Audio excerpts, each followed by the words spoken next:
आपस में वो संभोग करने लगे तीनों के तीनों, और बहुत बुरा लग रहा था मुझे। मुझसे बोले कि बोला अपना बैग दे दे, बैग चाहिए हमें। तो ये सब घटना घटी यहाँ पर। यहाँ की जो लोकल पुलिस है उसका नंबर निकाला। हर हर महादेव। तो दोस्तों अभी हूँ मैं आंध्र प्रदेश के धुनी में, जिसका ईस्ट गोदावरी डिस्ट्रिक्ट है। तो रात को मैं इधर सोया था, जो मेरे पीछे आप देख रहे हो मेरा बैग भी रखा हुआ है, और ये हाईवे को बीच में एक रूम सा बना हुआ है, पर चारों तरफ से ये खुला हुआ है। बरसात के समय यहाँ पर रुकना सही है, पर मैंने सोचा कि यहाँ पर सही है तो मैं रुक जाता हूँ। अब रात को मेरे साथ पता है क्या घटना घटी, वो आप सोच भी नहीं सकते। 3 लोग आए, और 3 लोग आकर मैंने देखा रात को वो करीबन 12 बजे आए और झाड़ने लगे यहाँ पर सोने के लिए। तो जैसे ही वो लेटे 10-5 मिनट बाद वो आपस में संबंध बनाने लगे अपने, समझ रहे हैं ना आप। अब मैं बड़ा विचित्र हो गया, मैं जाग रहा था और बड़ा मुझे बुरा लग रहा था, और बहुत ही बुरा लग रहा था। अब मैं क्या कहूँ, मुझे देखने पे मजबूर कर रहे थे। आपस में वो संभोग करने लगे तीनों के तीनों, और बहुत बुरा लग रहा था मुझे। और वो मुझे जगा रहे थे, मतलब मुझे दिखा रहे थे कि हम लोग आपस में बहुत बुरी लगी मुझे, और बहुत उन लोगों ने मुझे परेशान भी किया। आपस में संबंध बनाने लगे भाई, और मुझसे बोले कि बोला अपना बैग दे दे, बैग चाहिए हमें।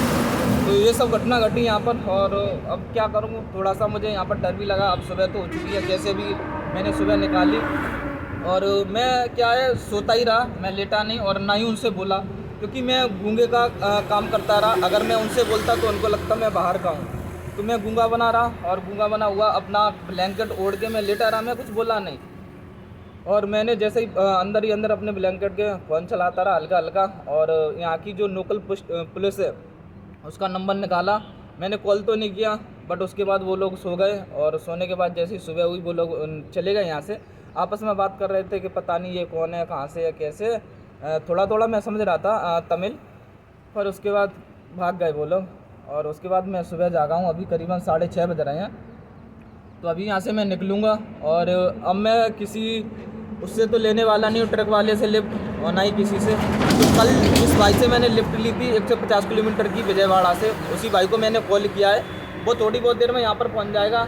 अभी मैंने कॉल किया तब वो 35 किलोमीटर की दूरी पे था, तो ज़्यादा नहीं 20 मिनट लगेंगे, वो 20 मिनट में मेरे पास पहुँच जाएगा। और यहाँ से मैं फिर क्या बोलते हैं, आगे की तरफ निकल जाऊँगा जहाँ पर मुझे जाना है।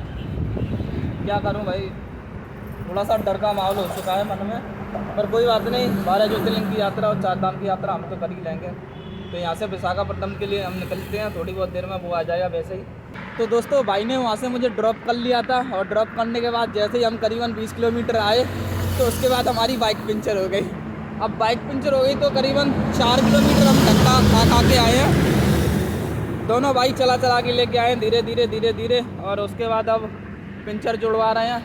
पर पंचर ऐसी हो गई है कि टीवी डलवाना पड़ रहा है हमें। अब क्या करें भाई, मुसीबतें ही मुसीबतें हमारे लिए तो। पर कोई बात नहीं है, यात्रा है, ये सब होता रहता है, और ये सब चीज़ों की तो अब आदत हो गई है। बाकी ठीक है, हम इधर ट्यूब डलवा लेते हैं। टायर निकलवा दिया अपना, और टायर निकलवा के अब ट्यूब डलना है। तो ट्यूब डलने के बाद यहाँ से हम निकल जाएंगे विशाखापट्टनम के लिए। मिलते हैं फिर आगे आपको। तो गाइस बाइक से मैं उतर चुका हूँ, क्योंकि बार बार बारिश आ रही थी यहाँ पर, और दिक्कत बहुत ज़्यादा हो रही थी। मैं भीग भी चुका हूँ, और भाई तो पूरा वो भीग चुका था। अब भाई ने मुझे डोसा खिलाया, 2 डोसा मैंने खाया, पेट भर गया। और पेट भरने के बाद वो विशाखापट्टनम निकल गया। मैं रास्ते में रुक गया हूँ, और यहाँ से ट्रक से हेल्प लेता हूँ, और लिफ्ट लेने के बाद यहाँ से निकलता हूँ, क्योंकि ट्रक में भीगते नहीं हैं, और बाइक में थोड़ा दिक्कत हो रहा था, इसलिए मैं उतर गया हूँ। बाकी देखता हूँ कोई मिल जाए तो। हम हो चुकी है, और अभी 3:45 बज रहे हैं। 2-2.5 घंटे से काफ़ी ज़्यादा बारिश हो रही थी, इसलिए मैंने लिफ्ट नहीं ली। मैं खड़ा था एक 3 सेट में जाके। अब हाईवे पे आया हूँ, हल्की हल्की बूंदें पड़ रही हैं। अब यहाँ से अभी तो कुछ मिल नहीं रहा। मैंने काफ़ी कोशिश करके आ चुका हूँ, मैं करीबन 1 किलोमीटर पैदल चल के। वहाँ खड़ा भी था 15 मिनट, पर कोई नहीं मिला। अब देख रहा हूँ कोई मिल जाए तो ठीक है, अगर नहीं मिलेगा तो फिर कल तो हम जगन्नाथपुरी नहीं पहुँच पाएंगे, परसों पहुँच पाएंगे। और अभी कोई मिल गया 100 किलोमीटर तो कल मैं आराम से पहुँच जाऊँगा। पर अभी मुझे लग नहीं रहा आज, क्योंकि मैं आज 180 किलोमीटर ही समथिंग आ पाया हूँ, ज़्यादा नहीं, क्योंकि सुबह से ही बारिश पड़ रही थी, कल शाम को भी पड़ी थी। यहाँ पर इस तरीके का मौसम ही है, तो बारिश यहाँ पर कभी भी हो जाती है, कोई भरोसा नहीं है। सुबह से हो रही है, जैसे ही हम बाइक पे चलते थोड़ा चलते बारिश होने लगती, थोड़ा चलते बारिश होने लगती थी। अब देख रहा हूँ कोई आ रहा हो तो ठीक है, और क्या कर सकते हैं, नहीं तो कहीं फिर 5:30-6 बजे के बाद कहीं सोने की व्यवस्था करूँगा मैं। अभी कोशिश करता हूँ 1-1.5 घंटे, और उसके बाद यहाँ से मैं कुछ और देखूँगा। तो ठीक है, मिलते आगे। तो गाइस करीबन 1.5 घंटा हो गया चलते चलते, कोई भी लिफ्ट नहीं मिल रही क्योंकि शाम हो चुकी है और अभी 5:30 बज चुके हैं। तो अब तो मैं लिफ्ट लेता नहीं हूँ, कहीं पर सोने की व्यवस्था देखता हूँ, क्योंकि अब लिफ्ट लेना सही नहीं है मेरे लिए, क्योंकि अंधेरा हो जाता है और अंधेरे में पता नहीं कौन कहाँ कैसे जा रहा है, कितना लंबा जा रहा है कि नहीं जा रहा। इसलिए अब तो देखते हैं कहीं सोने की व्यवस्था कहीं मिल जाएगी तो ठीक है, वरना कुछ ना कुछ करता हूँ, कुछ ना कुछ व्यवस्था बनाता हूँ। कल की तरह तो नहीं बनाता, क्योंकि कल का तो पूरी रात सो नहीं पाया, ऐसे ही दिमाग ख़राब रहा। चलो चलता हूँ यार, कोई भी नहीं लिफ्ट दे रहा, काफ़ी टाइम हो गया, 1.5 घंटा चलते चलते परेशान भी हो चुका हूँ, थक भी गया हूँ।